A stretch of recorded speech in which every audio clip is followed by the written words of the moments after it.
नारायण नारायण नारायण नारायण। ध्येयं सदा परिभवग्नमभीष्टदोहं तीर्थास्पदं शिवविरञ्चनुतं शरण्यं भृत्यार्तिहं प्रणतपालभवाब्धिपूतं वन्दे महापुरुषते चरणारविन्दं वन्दे महापुरुषते चरणारविंदम। परम प्रेमास्पद परमात्म स्वरूप आज चतुर्थी दिवस है। श्रीमद् भागवत का 11वां स्कंद मुक्ति स्कंद कहलाता है। उसकी चर्चा आप लोग सुन रहे थे। इसको फिलॉसफी ऑफ भागवत कहते हैं। तो महापुरुष नव योगेश्वर आए। निमि महाराज ने उनकी विधिवत पूजा की और उन्हें ये बताया कि मनुष्य का जीवन बड़े मुश्किल में मिलता है। दुर्लभो मानुषो देहो और देहिनाम क्षण भंगुरा तत्रापि दुर्लभम मन्ये वैकुंठ प्रिय दर्शनम। आप जैसे महापुरुषों का तो दर्शन और भी बहुत कठिन है। अब महाराज ने जो प्रश्न किए उस प्रश्न पर ध्यान आप लोगों का जाना चाहिए, क्योंकि वो सबके प्रश्न है। उन्होंने प्रश्न किया कि महाराज मुझे तो भूतकाल का शोक रहता है और भविष्य का भय, वर्तमान में मोह रहता है, जड़ता के साथ संबंध रहता है, इसके कारण दुख होता है। तो मैं इसलिए भागवत धर्म पूछना चाहता हूं कि भागवत धर्म हमने सुना है कि इस दुख को सदा के लिए निवृत्त कर देते हैं। तो उसमें से सबसे पहले कवि जी महाराज बोले। कवि का अर्थ आपने सुना ही था, कम सुखम ब्रह्मानंदात्मकम ज्ञानम वा उपदेशेन वाति अमृतोपदेशेन वाति बमति अर्थात उपदिशति। ब्रह्मानंदात्मक ज्ञान का उपदेश देते हैं, सुख बरसाते हैं। ऐसे कवि हैं, जहां न जाए रवि तहां जाए कवि। क्रांतदर्शी कवि महाराज पहले बोले। एवई भगवता प्रोक्ता, ये जो भगवान ने सबसे पहले बोला है वो मैं आपको बताने जा रहा हूं। काहे बोले, बात ये इसलिए मैंने बताया कि वो आत्मज्ञान को ही बताने के लिए बोले।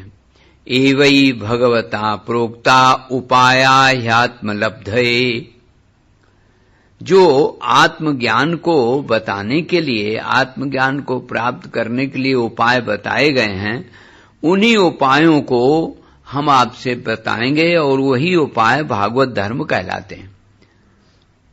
बड़ा सुंदर वर्णन किया और कहा कि ये कहीं मामूली की बात नहीं है, ये वही भगवता प्रोक्ता, भगवान ने स्वयं कहा है।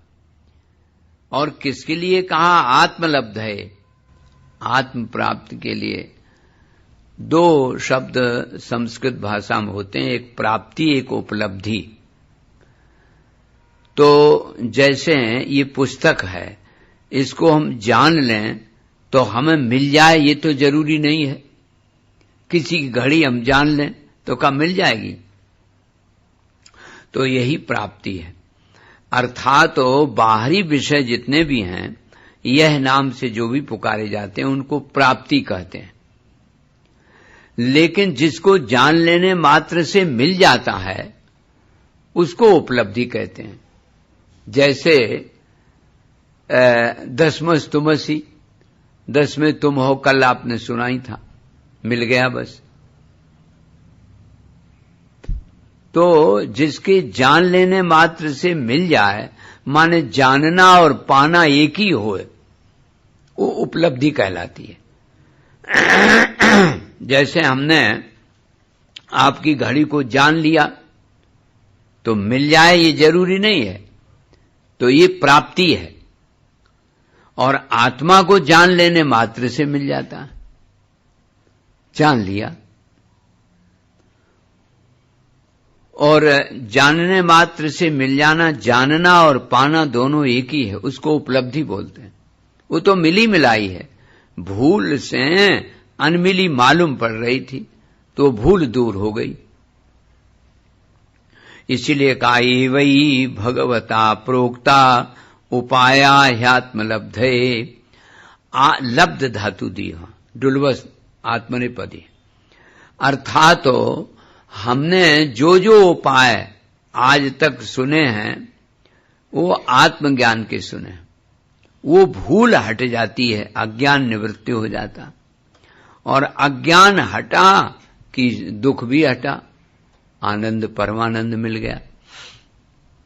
इसलिए तुमने जो प्रश्न पूछा है वो मैं बता रहा हूं। मन्ये कुतश्चित् भयमच्युतस्य पादाम्बुजोपासन मत्र नित्यम उद्विग्न बुद्धेरसदात्म भावात् विश्वात्मना यत्र निवर्तते भी। कवि महाराज ने बड़ा सुंदर उत्तर दिया। मन्ये, मैं मानता हूं, ये बात आपने ठीक कही, ऐसे स्वीकार किया जाता है कि मैं मानता हूं कि भूत में शोक होता है, भविष्य में भय होता है, वर्तमान काल में जड़ता के साथ संबंध करने से मोह हो जाता है, इसलिए दुख होता है। मन्ये, लेकिन हम एक ऐसी औषधि बताने जा रहे हैं जिससे सब रोग दूर हो जाए। रोग तुम्हारा क्या है? बोले रोग हमारा है मुख, ये भूत का शोक। बोले ये नहीं है, ट्रीट दी कॉज। कारण इसका क्या है? कारण ये है हमारी भूल, हमारा अज्ञान, हमारी अविद्या, जिसके कारण, भूल के कारण हम अपने स्वरूप को नहीं समझ पा रहे हैं। कल मैंने बताया था कि देश काल द्रव्य से संबंध रखने वाला जो दृष्टा है उसकी अपरिच्छिन्नता अज्ञात है, कि वो दृष्टा साक्षी मैं तो अपरिच्छिन्न, असीमित, अनलिमिटेड हूं। तो जो अनलिमिटेड है, असीमित है, उसके बारे में क्या कहा जाए? तो वो अज्ञात है, वो ज्ञात नहीं है, इसी के कारण दुख है। तो उन्होंने कहा नहीं, रोग ये नहीं है, रोग का कारण क्या है? जैसे कहा गया है कि बुखार जो होता है ना, ये कोई fever is not any disease but any symptom of any disease. माने ये जो बुखार होता है वो किसी कारण का नहीं है, उसका कारण कुछ ढूंढना चाहिए। वो तो कोई रोग थोड़ी है, वो तो किसी कारण से आया है। तो इसलिए मेडिकल में कहा जाए ट्रीट द कॉज। तो वही यहां बता रहे हैं कि वो कारण ढूंढिए, भूत में शोक क्यों होता है? जो मर गया आदमी, उसके लिए क्यों शोक कर रहे हैं? इसका मतलब हम भूल रहे हैं कि ये शरीर था। आज शरीर तो जलाए आए, अगर शरीर के प्रति प्रेम होता तो उसको जलाते क्यों, गंगा जी में क्यों फेंकते? शरीर के प्रति जो मोह है, जड़ता के साथ संबंध है, शरीर को समझा है, इसी से हम प्रेम करते हैं। ये नहीं है। एक नई बहू आई रही तो उसको कुछ दिया जाता है, तो एक बड़ी बढ़िया चमक दमकदार अंगूठी पहनाई दी उसको। वो महीना भर में काली पड़ गई, उसने उतार के फेंक दी। ये हमको दे दी, बताइए। तो आकार बहुत बढ़िया है, रंगीनी बहुत अच्छी, देखने में बहुत सुंदर, लेकिन उसने ये समझ लिया कि ये स्वर्ण है। स्वर्ण समझ करके न प्रेम किया है। प्रियता स्वर्ण की है, प्रियता आकार की नहीं है। देखो मजे की बात, जब तक मोहन बैठे हैं तब तक मोहित है व्यक्ति, और जब मोहन उड़ जाएंगे तो फिर मोहित थोड़ी हो जाएगा। ये तो स्वाभाविक बात है। लेकिन इतना सुनने पर भी, समझने पर भी 4 गाली अगर दे जाएं तो पर साल तक याद रहेगी, वही बाबा है जो गाली दे गया था। लेकिन ये हम जो बता रहे हैं, दोनों हाथ उठाए गए, वो नहीं याद रहता कि शरीर के प्रति किसी का प्रेम नहीं है। शरीर में जब तक शरीर ही बैठा है तब तक प्रेम है। शरीरी के कारण सुंदरता, कोमलता, सुरभिता है। और हम जब कहते हैं फूल में मूल देखो, हमारे अध्यात्म शास्त्र का ये नियम है, यहां में देखा जाता है और भौतिक शास्त्र में को देखा जाता है। इतना ही फर्क है, में और को। इसे समझ लो, तुलसी में, गाय में, गंगा में, तो में ही देखने की प्रथा है, अधिष्ठान है। गंगा में देखोगे तो तुरंत स्नान करो, आचमन करो, गंगा पवित्र मां है। गाय दाहिने निकालो भाई इसको, ये तो गाय में देखो। और गाय को मूर्ति में देखो, और मूर्ति को 4 प्रश्न तुरंत खड़े हो जाएंगे। जैसे ही आप मूर्ति को देखोगे, उसे 4 प्रश्न, किसने बनाई? अच्छा, तो कारीगर का नाम बताया। कहां बनी? जयपुर में बनी। अच्छा, देश आ गया, काल आ गया। अब कब बनी? कितने दिन हो गए? काल आ गया।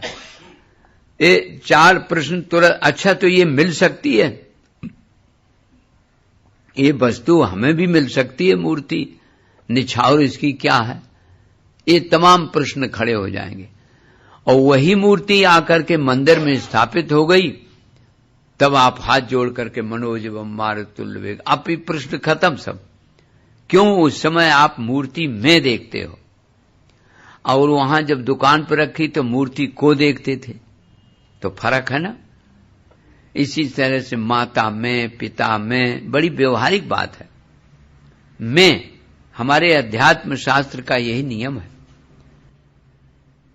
आप में देखें, फूल में आप देखिए मूल को। फूल थोड़ी सुंदर होता है, सुंदरता, कोमलता, सुरभिता जो है वो तो मूल में है, दिखाई देता है फूल। तो जो दिखाई देता है वो सत्य हो, ये जरूरी नहीं है। दिखाई तो सांप देता है रस्सी में, तो कौन सर्प सत्य है? वो तो भ्रम से दिखाई देता है, भूल से दिखाई देता है। इसी तरह से जो भूल है, जो भ्रम है, उसी को अविद्या कहते हैं, उसी को अज्ञान कहते हैं। उसके कारण शरीर सुंदर लग रहा है सुंदर मूल, और लग रहा है फूल, और तोड़ा झट जेब में फिट कर लिया। और हम कहते हैं फूल में मूल देखो, आकारों में, शरीर में शरीरी देखो, देह में देही देखो, सो नहीं देख पाते।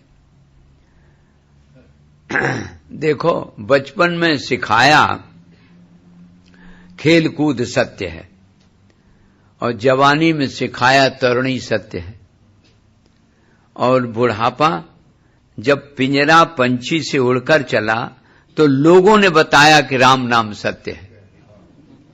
लोगों ने बताया, अपने नहीं।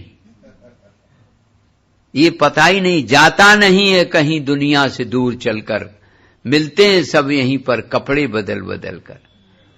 कपड़ा केवल बदल जाता है। भगवान ने कहा ही, कृष्ण जी ने, कि हम किसी को मारते नहीं हैं, बल्कि कपड़ा बदल देते हैं। जाता नहीं है कोई दुनिया से दूर चलकर, मिलते हैं सब यहीं पर कपड़े बदल बदल कर। कपड़े बदल जाते हैं, तो कपड़े बदलने में कोई दोष थोड़ी है। तो अब आप लोग में देखेंगे, शरीर में शरीरी, देह में देही, आकारों में उस आत्मा को देखिए। ये वो कह रहे, मन्ये कुतश्चित् भयमच्युतस्य पादाम्बुजोपासन मत्र नित्यम। कवि जी महाराज बता रहे हैं कि ये हमारी वासना शरीर को बनाती है। कारणम गुण संगो से सदसद योनि जन्मसु। जो जन्म मिलते हैं उसमें तो गुण है ना, और गुण प्रकृति के हैं, सत्य गुण, रजोगुण, तमोगुण। जैसी गुण मिल गया उसी के अनुसार योनि मिल जाती, जैसी वासना हुई। और वासना की एकमात्र दवा है उपासना।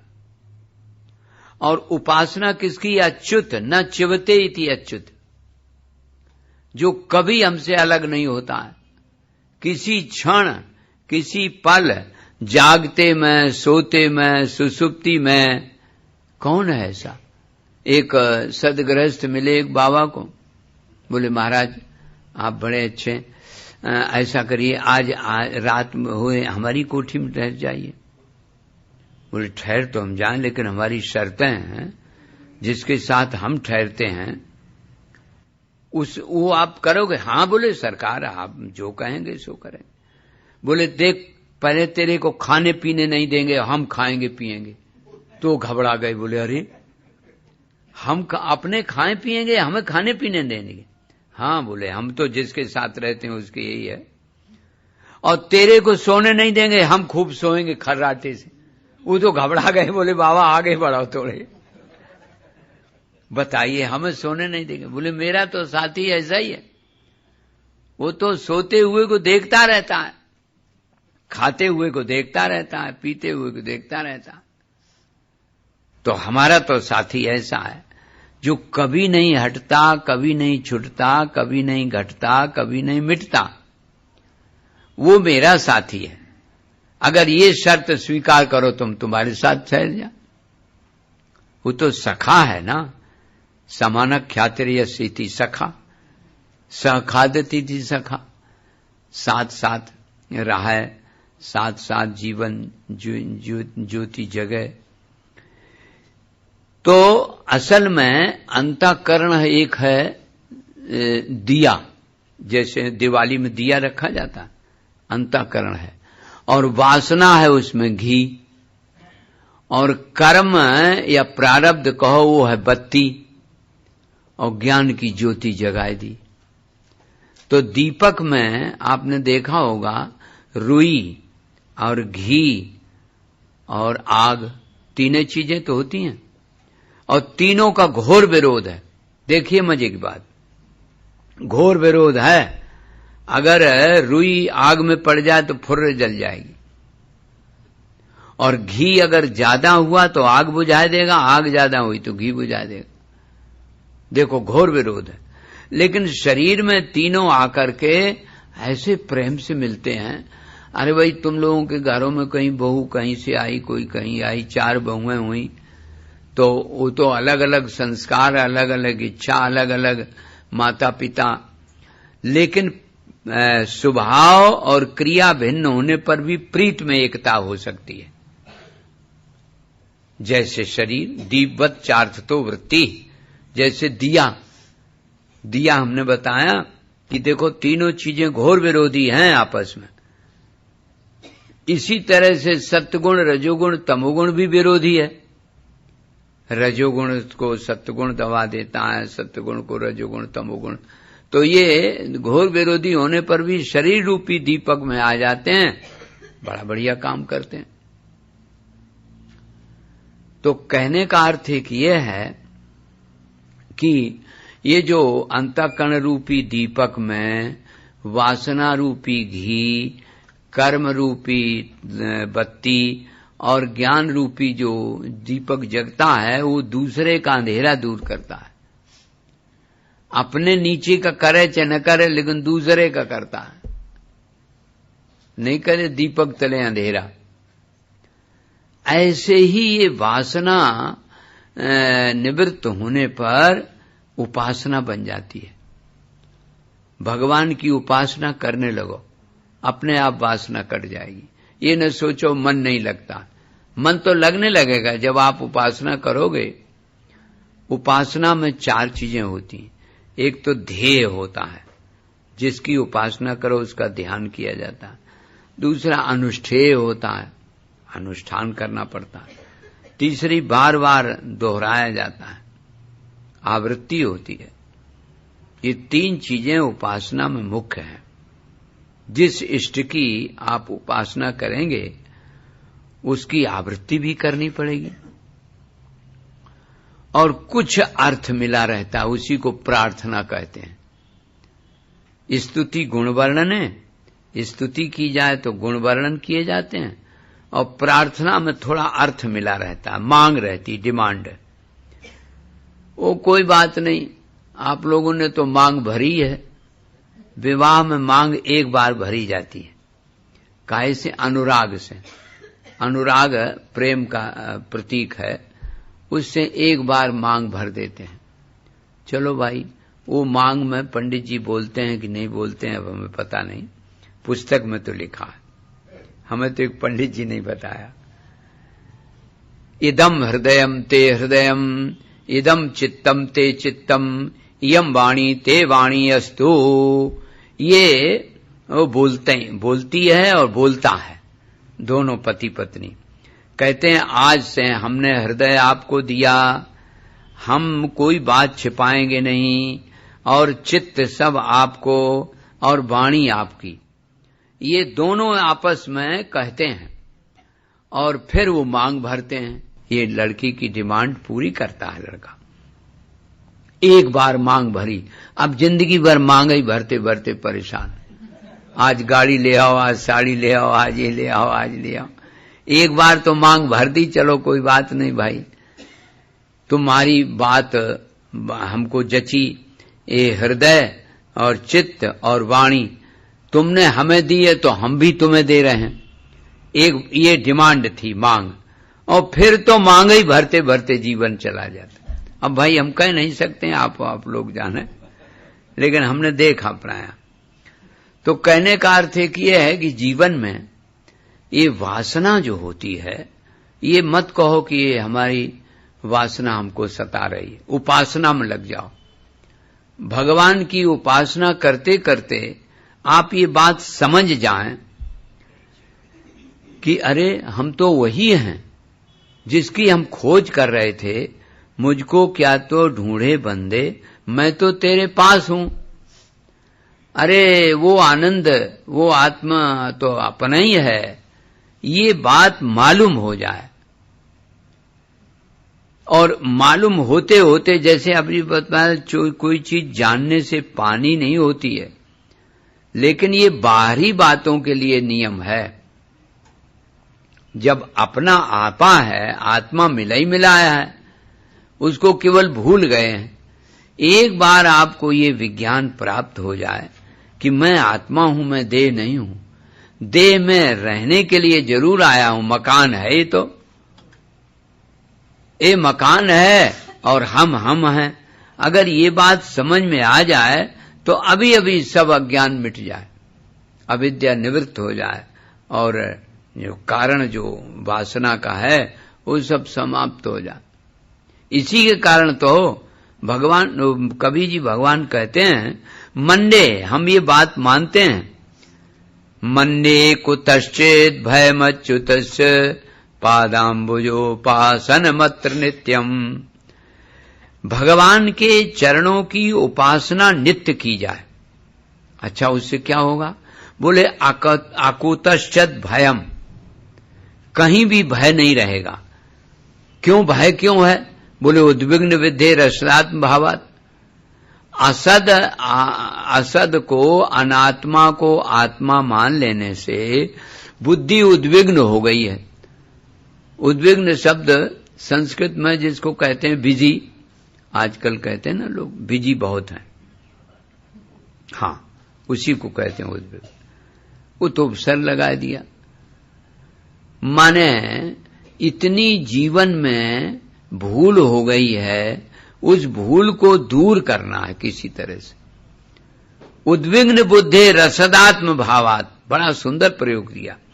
असद के आत्मा को, असद को सत्य मानने के कारण बुद्धि उद्विग्न है।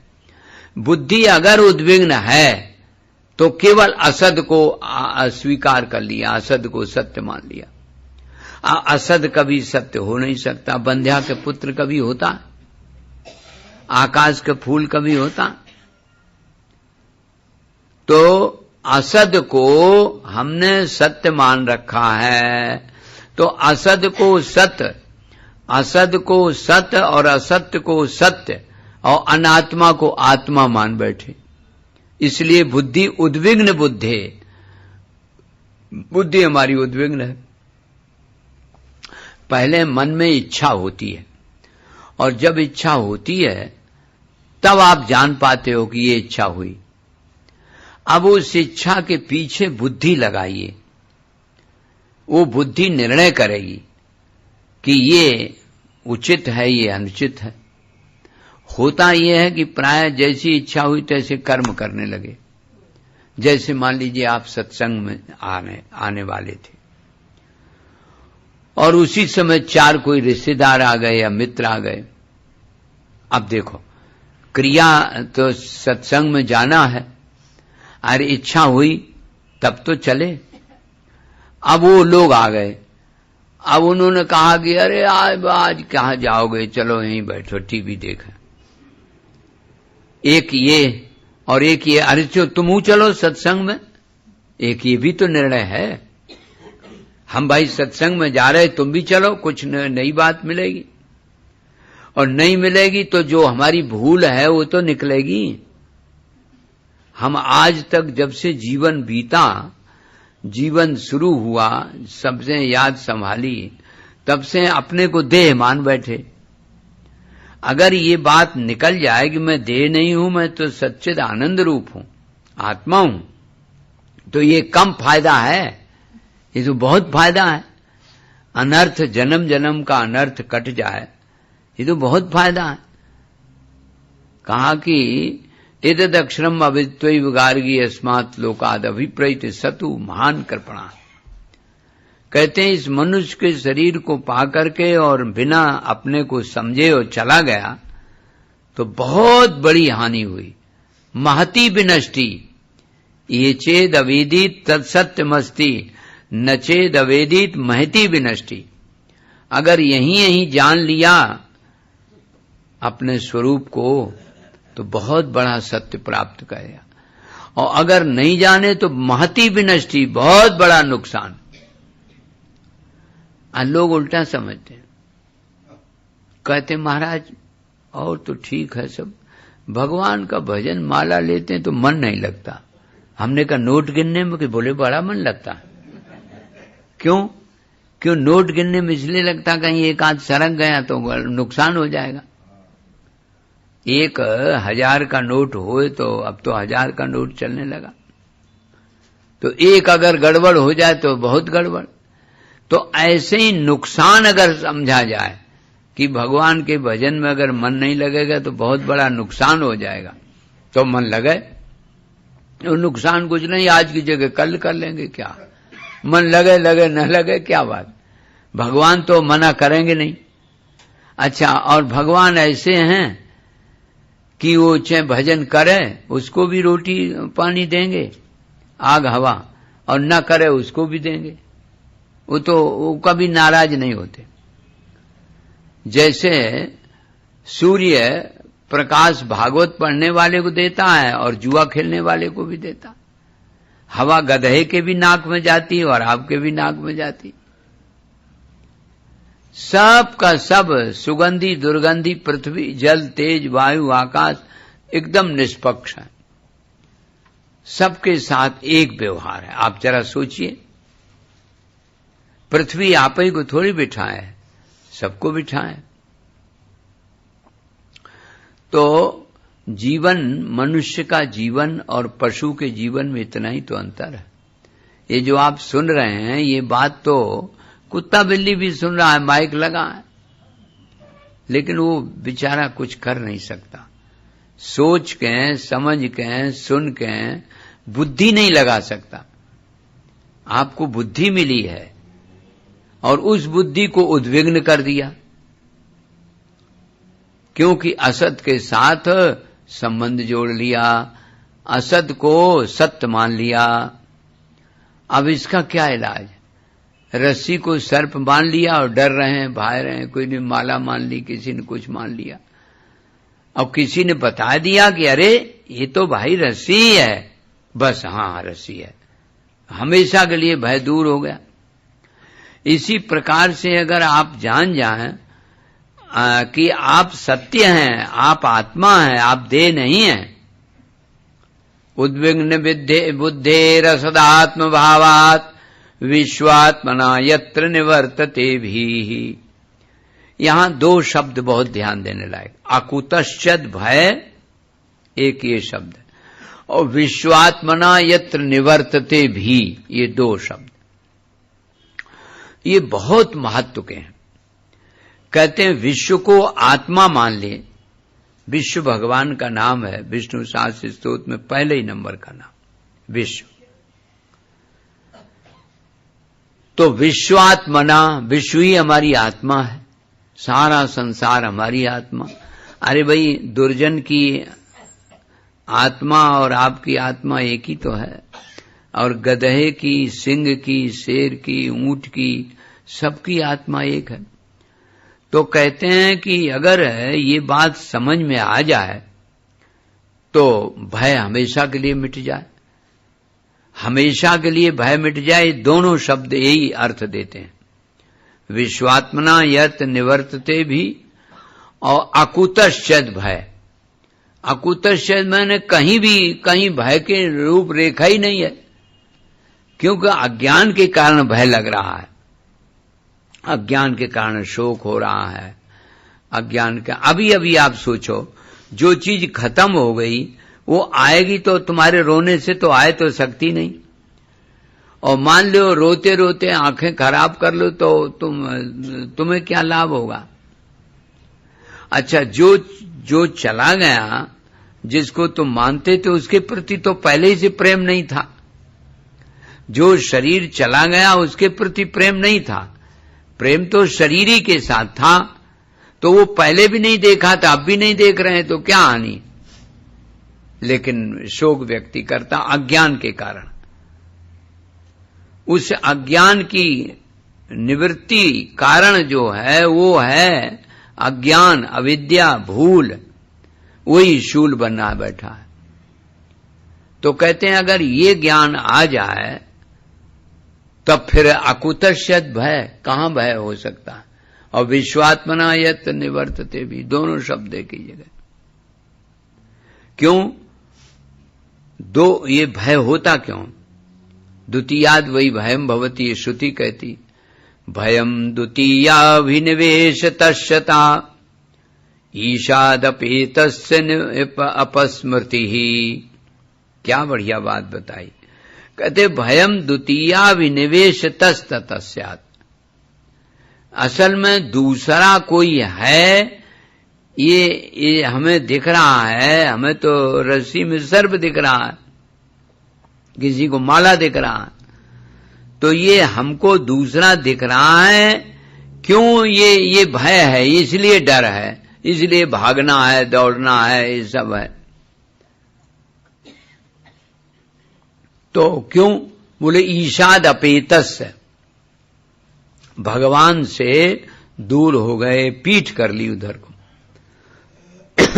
पीठ कर ली, और क्या हुआ, अपस्मृति ही, अस्मृति हो गई। जिस परमात्मा के प्रति तुम्हें कृतज्ञ होना चाहिए, उसी से डिमांड करते, मांगते। और कोई भी प्रार्थना ऐसी नहीं है जिसमें कुछ मांग न रखी गई हो। हे प्रभु आनंददाता, ज्ञान हमको दीजिए, ज्ञान दो। अच्छा चलो, और ये ओम जय जगदीश हरे तो मत पूछो, इसमें तो सिवाय मांग ही मांग है। कष्ट दूर करो, दौड़ के आओ और कष्ट दूर करो। एक अकेली है सबके प्राणपति, मात पिता तुम मेरे, शरण गहूं किसकी, और ये तो है। और बाकी तो सब पूरी डिमांड है, मांग देख लेना। और इसी मांग को, चलो अच्छा इतना है, भगवान से ही मांग रहे ना।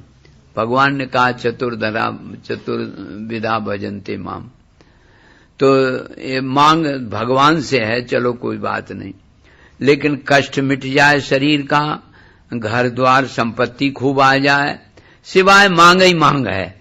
भगवान हंसते हैं, भगवान कहते हैं कि देखो इतना दे दिया, इतना कौन कम है, अगर न देते तो का मुकदमा हमसे लड़ता कि आयोग बैठाता। अरे कुछ नहीं कर पाते। इतना दिया, इसी का सदुपयोग करो। 5 चीजें भगवान जन्मते ही दे देते हैं। बोलो, समय, शक्ति, संपत्ति, सामर्थ्य, योग्यता। 5 चीजें जन्मते जन्मते दे देते हैं और ये कह देते हैं जाओ, इनका सदुपयोग करते रहना। सदुपयोग करने से तुम हमारे पास आ जाओगे, उपयोग करने से अपने शरीर के पास आ जाओगे, और दुरुपयोग करने से न शरीर के पास न हमारे पास। एक अकबर ने एक बार बीरबल से कहा कि 3 रुपए की सौदा ले आओ, 1 रुपया यहां वहां, न यहां न वहां। उनका अरे इसमें क्या है, तो हम अभी देते हैं। 1 रुपया मिठाई भर दी उसमें और लिख दिया यहां, ये लीजिए, यहीं खा लो, यहीं रह जाएगी, ये यहां है। अच्छा, और 1 रुपया डाल दिया दान पात्र में, या कोई रोगी को दे दिया, चलो तो ये वहां मिलेगा। गरीब आदमी को दिया तो वहां। 1 रुपया आ रहे थे, सत्संग में ताश खेल रहे थे, रास्ता में रख दिया, वो चला गया। वो नहीं यहां रहा ना, चला गया। तो प्यारे, जो तुम्हें ये 5 चीजें मिली हैं मेरे नारायण, इनको ऐसे तो संजो के रखो जो परमात्मा को मिल सके।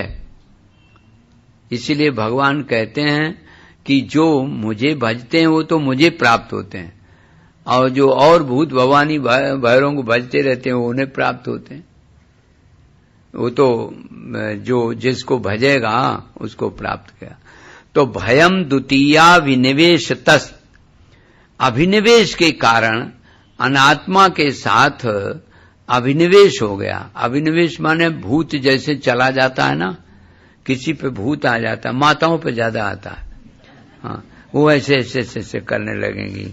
और वहां देखो, मेहंदीपुर में जाके देखो तो ज्यादातर वो बाल खोल लेंगे, और ये उन्हें कुछ डिमांड रहती है।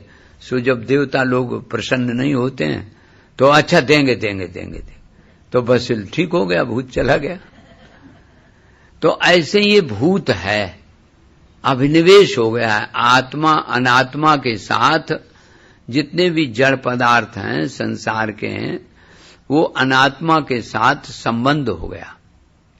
और संबंध माने होता है सम उपसर्ग है, बंधु प्लस धन, माने रिश्तेदारी, भैयाचार और धन दौलत प्रॉपर्टी, इसके साथ जोड़ जुड़ गया बिना सुई डोरा के। बिना सुई डोरा के ऐसा बढ़िया जोड़ जुड़ गया है कि महाराज मुश्किल छूटना है। अच्छा, एक लकड़ी के आसपास घूमे आए, एक बार वो पत्नी बन गई, वो पति बन गया। अभी तक जान पहचान नहीं थी, न बालक ने बालिका को देखा, न बालिका ने बालक को देखा, कोई जान पहचान नहीं। वो लकड़ी के आसपास घूम गए, बस आज से तुम पत्नी। ऐसी मजबूत गांठ हो गई। हमें तो पंडित जी ने बताया कि 7 गांठें छोड़ी जाती हैं, और अगर छोड़ ले तो कई होशियार समझे जाते हैं, और न छोड़ पाओ तो सब लोग हंसते हैं। तो ये गांठ और कोई नहीं है, ये यही गांठ है। यद्यपि मृषा छूटत कठ नहीं। उस दिन से गांठ पड़ गई, लकड़ी के आसपास घूम गए, बस गांठ लग गई। बिना सुई डोरा के ऐसी गांठ मजबूत लग गई कि उसने समझ लिया ये हमारी पत्नी, उसने समझ लिया हमारा पति। अब अपने माता पिता को जो नहीं बताते हैं, बताने लायक बात है, वो उसको बताई जाती है। अब देखिए कितनी मजबूत गांठ बन गई। ये गांठ क्यों हुई? बोले अभिनिवेशता, अनात्मा के साथ संबंध जोड़ लिया। भयम द्वितीया विनिवेशत स्याद ईशादपेतस्य, और ईश माने परमात्मा के पीठ कर ली। अब बच्चा खिलौने के लिए होता है, माता एक खिलौना फेंक देती, चलो चलो उसको कुछ काम करना है, उसमें उलझे रहो, और फिर उससे उब गया तो दूसरा फेंक दिया। यही भगवती माया है। तन माया बुध आभजे तम, बड़ा सुंदर प्रयोग दिया कि उसकी ऐसी माया है, खेल खिलौने हैं, विद्यैश्वर्य धनाद भी, रूप विद्या धन और अधिकार, ये 4 खिलौने हैं उसके पास। एक फेंक दिया, अब उसमें जी उब गया तो दूसरा फेंक दिया, तीसरा फेंक दिया, चौथा फेंक दिया। रूप विद्या धन अधिकार, 4 खिलौने हैं, खिलौने फेंक दिए। और बुध आभजेत, विद्वान बड़े बड़े अच्छे अच्छे ज्ञानी इसी में अटक जाते हैं। तो कहते हैं कि ये बताओ क्या जरूरत है, जब जान लेने मात्र से अपने आत्मज्ञान हो जाता है तो भगवान का भजन और ये सब बहुत कठिन है। वैष्णवों से पूछो, जाड़ा लग रहा है, सी करते चले जाते हैं, सरयू में स्नान करना पड़ता, ये क्या जरूरत है इतना कष्ट उठाने की। बोले विद्वान वो है, समझदार वो है जो जादूगर के जमुड़ा की ओर हो जाए। ये जादू है, माया जादू है, माया महा ठगन में जानी। काहे? बोले असल में एक बार मैंने देखा प्रैक्टिकली, बनारस में एक जादूगर आया, तो उसने एक कड़ी को, सांकर थी बड़ी मोटी सांकर, एक कड़ी को अपनी उंगली में पोह लिया, कनिष्ठ उंगली में, और एक फेंक दी। बोले कोई पहलवान हो हमारी उंगली को उठा ले, सांकर घुमा ले, उंगली अगर मुड़ जाएगी तो मैं 500 रुपया इनाम दूंगा। उस समय 500 रुपया बहुत होता था, 5000 के बराबर। बड़े बड़े पहलवान कंधा मरोड़ मरोड़ उठे। हाँ, लेकिन महाराज वो तो हिलना ही दे रही। 1 लगा, 2 लगा, 4 लगे, 5 लगे, बहुत से पहलवान लग गए। और जादूगर का जो जमुड़ा था वो हंस रहा था। कहा कि देखो ये पहलवान लगते जा रहे हैं। तो एक ने पूछा कि क्यों रे, तुम क्यों हंस रहे? बोले ये सांकर पीपल में बंधी है, और पीपल तुम खींच लोगे क्या? क्या पीपल में बंधी हो तो उंगली दिखाई रही। बोले आगे उंगली की है और पीछे पीपल बंधी है। यही बात की तो जादू है, तुम्हें उंगली दिखाई दे रही और पीपल तुम खींच नहीं सकते। तो मैंने तब समझा ये सोनर इंद्रजाल नहीं भूला, जा पर होय सो नट अनुकूला। नटकृत कपट विकट खगराया, नट की जितनी भी लीला होती है उस सब उसको मालूम रहता है। तो या तो जादूगर की चरणों में लगो, या जादूगर का कोई जादूगर वाला जमुड़ा हो। तो जादूगर का जमुड़ा भक्त हुआ भगवान का। जब गजेंद्र को ग्राह ने पकड़ लिया, गजेंद्र ने स्तुति की तो भगवान दौड़े। भगवान दौड़े, जब पास में आ गए तो बोले गरुण जी बताओ पहले उद्धार किसका करना, गज का कि ग्राह का? बोले वाह, ये कोई पूछने की बात है। गज बेचारा खिंचा चला जा रहा है और वो प्रार्थना कर रहा है इतनी देर से, और ग्राह को पूछ रहे कि गज को करें ग्राह। बोले हमारा संविधान है एक। क्या? कहा कि जो भक्त के पैर पकड़ता उसके पहले वो उद्धार करते हैं। तो हमारा भक्त है गजेंद्र, इसका पैर पकड़ा है ना उसने, तो इसलिए पहले ग्राह का उद्धार करना है। जो भक्त का पैर पकड़ ले बस उसका उद्धार पहले, बाद में उसका तो अपने से हो जाएगा। तो वास्तव में ये ग्राह क्या है? यही काम क्रोध लोभ मोह है। ग्रहणातीत ग्रह, ग्राह्यो ग्राह। तो जब ये छूट जाता है तो जीवपना अपने आप उद्धार हो जाता। तो भगवान कहते हैं भयम द्वितीया विनिवेशतस्तथा ईशादपेतस्य, भगवान से विमुख हो गया, भगवान की ओर पीठ कर ली।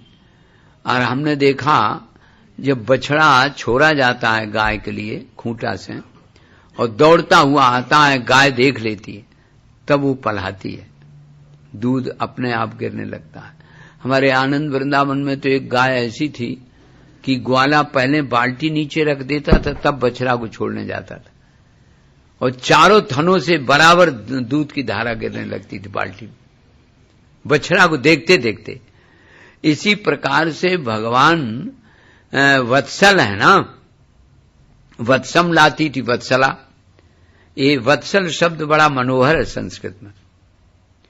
वत्सल कहलाती है जैसे गाय के गोबर को गाय की सानी में जरा से डाल दो तो सूंघ के हट जाएगी, लेकिन इतनी गंदी बछिया होती है उसकी, जब पैदा होती है उसको जीभ से चाट चाट के शुद्ध कर लेती।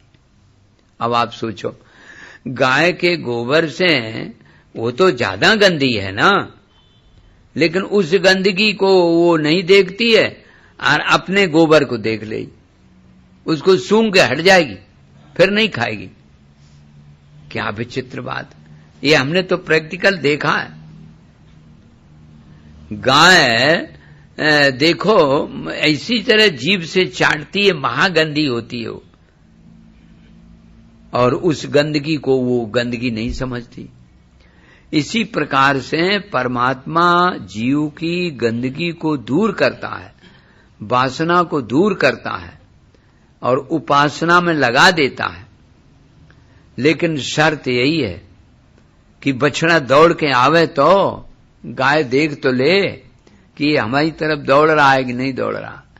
वो तो हमारी तरफ पीठ करें, उधर माया की रूप विद्या धन अधिकार में देख रहा। एक बार लक्ष्मी नारायण बैठे थे दोनों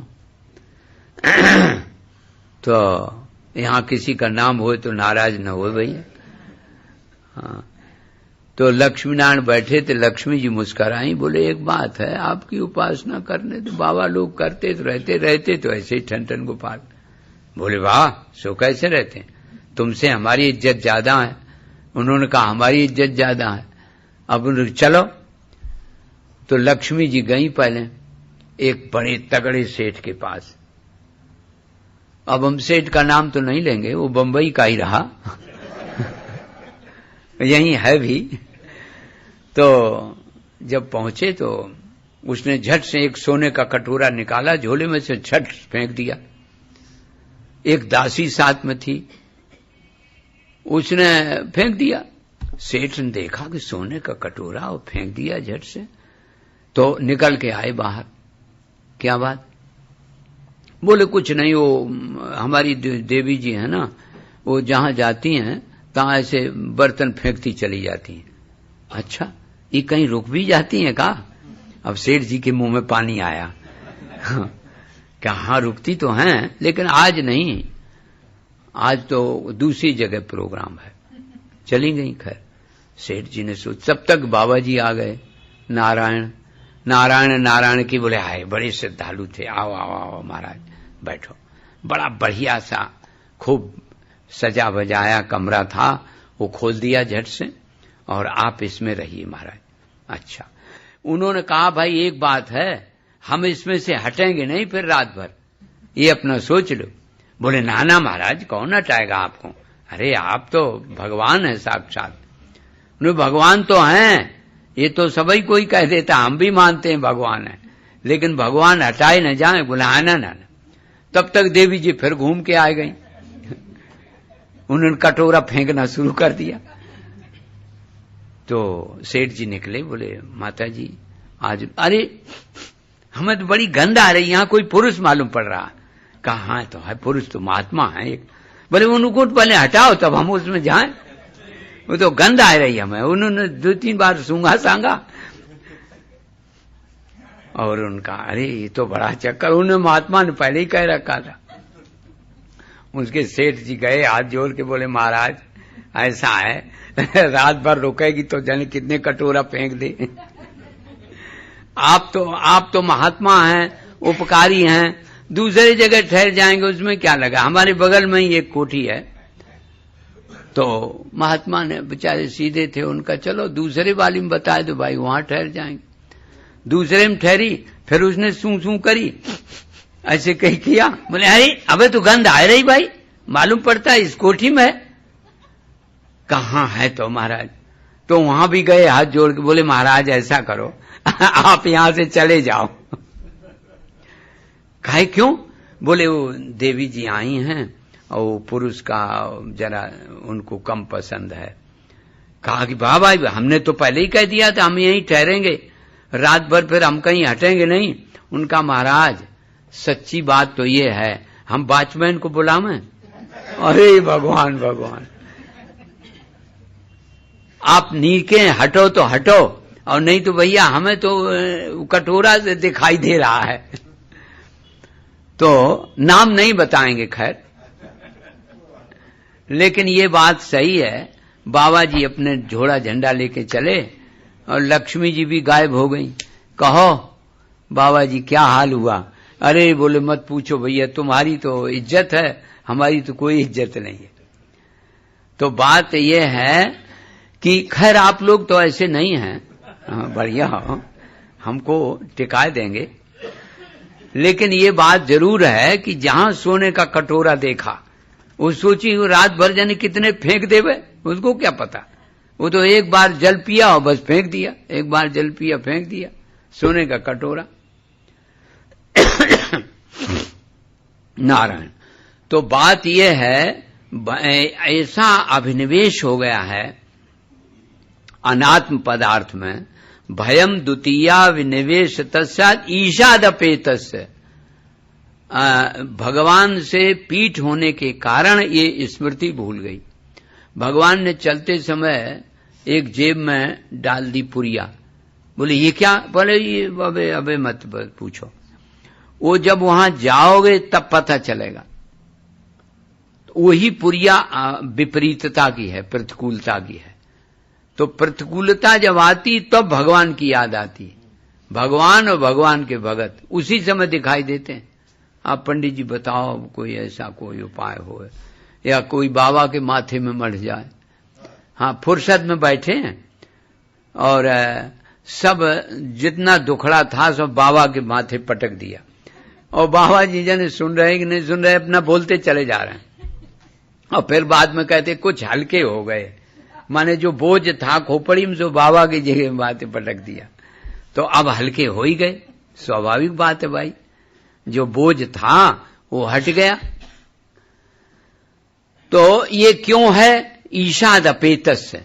बड़ा सुंदर कवि जी कह रहे हैं कि भगवान से विमुख होने का कारण है ये। अगर भगवान से विमुख न हो तो परमात्मा तो परमात्मा ही है। बोलो प्रेम से कृष्ण भगवान की जय।